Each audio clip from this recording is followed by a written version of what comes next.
അഭിനയ മികവിൽ ഒരുപക്ഷെ മലയാള സിനിമയിലെ സൂപ്പർ താരങ്ങൾക്കൊപ്പം അല്ലെങ്കിൽ ഒരുപടി മേലെ നിൽക്കുന്ന നടനാണ് സിദ്ദിഖ്. കോമഡി വേഷങ്ങളിലും പിന്നീട് നായക വേഷങ്ങളിലും ഉപനായകനായും കൊടും വില്ലനായും സിനിമയിൽ നിറഞ്ഞു നിന്ന ആളാണ് സിദ്ദിഖ്. ഇപ്പോൾ മുൻകൂർ ജാമ്യം നിഷേധിച്ചപ്പോൾ ഏത് നിമിഷവും അറസ്റ്റ് ഉണ്ടാകുമെന്ന അവസ്ഥയിൽ കുറേ ദിവസങ്ങൾ ഒളിവിൽ പോയ ആളുമാണ് സിദ്ദിഖ്. ഒരു പീഡന കേസിൽ അത്തരം അവസ്ഥ വന്നിട്ടും ഇപ്പോൾ സിദ്ദിഖ് വീണ്ടും സ്വതന്ത്രനായി പുറത്തേക്ക് വരുന്നത് ഒരൊറ്റ ആളുടെ മിടുക്കിലാണ്. ഈ ദിവസങ്ങളിൽ സിദ്ദിഖിന്റെ കാണപ്പെട്ട പടച്ചോനായി മാറിയത് അഡ്വക്കേറ്റ് മുകുൾ റോത്തഗിയാണ്. വിവാദമായ ലൈംഗിക പീഡന കേസിൽ എല്ലാ കാര്യങ്ങളും എതിരായിട്ട് പോലും അതെല്ലാം മറികടന്ന് സിദ്ദിഖിനായി സുപ്രീം കോടതിയിൽ വാദിച്ച് ജാമ്യം വാങ്ങിക്കൊടുത്തിരിക്കുകയാണ് മുകുൾ റോത്തഗി. ഇനി സിദ്ദിഖിനെ പിടിക്കാൻ പോലീസിനാകില്ല. പരാതി നൽകിയവർക്കും ആരോപണം ഉന്നയിച്ചവർക്കും മുമ്പിൽ സിദ്ദിഖിന് കേസ് നടത്താനുള്ള ദിവസങ്ങളാണ് ഇനിയുള്ളത്. വാലിൽ തീപിടിച്ച പോലെ പാഞ്ഞു നടന്ന സിദ്ദിഖിനെ രക്ഷിക്കാൻ കേരളത്തിൽ ആർക്കും സാധിച്ചില്ല എന്നതാണ് എടുത്തു പറയേണ്ടത്. എന്നാൽ ഇങ്ങനെയുള്ളവരെ രക്ഷിക്കാൻ കെൽപ്പുള്ള വക്കീലന്മാരുണ്ട്. ലക്ഷങ്ങളോ ചിലപ്പോൾ കോടികളോ തന്നെ മുടക്കേണ്ടി വന്നാലും രക്ഷക്കായി അവർ ഉണ്ടാകും.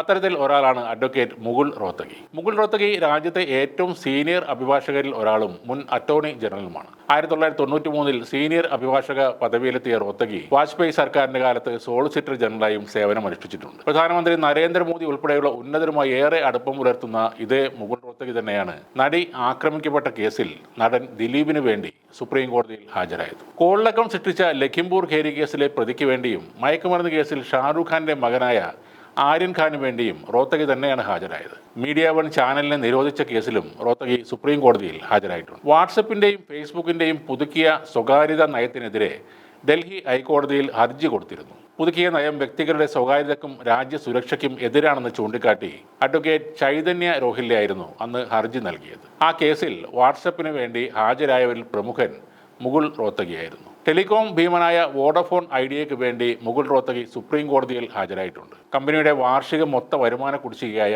58,254 കോടി രൂപയുമായി ബന്ധപ്പെട്ട കേസിലാണ് അദ്ദേഹം അന്ന് ഹാജരായത്. ആഡംബര കപ്പലിലെ ലഹരിപ്പാട്ട് കേസിൽ ബോളിവുഡ് താരം ഷാരൂഖ് ഖാന്റെ മകൻ ആര്യൻ ഖാന് വേണ്ടി ഹാജരായതും ഇദ്ദേഹത്തിന്റെ ടീമായിരുന്നു. സതീഷ് മനേഷിന്റെ അമിത് ദേശായി എന്നിവരായിരുന്നു അഭിഭാഷക സംഘത്തിലെ മറ്റു പ്രമുഖർ.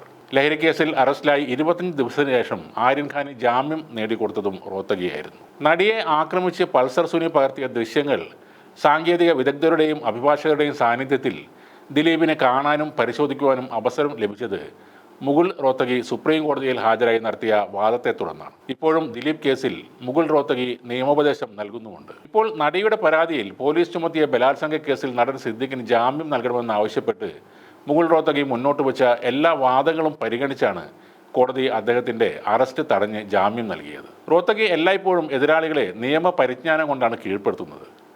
അതുകൊണ്ട് തന്നെയാണ് ഹൈക്കോടതിയിൽ കിട്ടാത്ത ജാമ്യം സിദ്ദിഖിന് സുപ്രീം കോടതിയിൽ കിട്ടിയതും. സിനിമയിൽ പലതവണ ജയിലിൽ കിടന്ന സിദ്ദിഖിന്റെ ജീവിതത്തിലെ ജയിൽവാസം ഒഴിവാക്കി ഇപ്പോൾ അറസ്റ്റ് തടഞ്ഞിരിക്കുന്നത് റോത്തഗി എന്ന ഒരാളുടെ മാത്രം മിടുക്കുകൊണ്ടാണ്.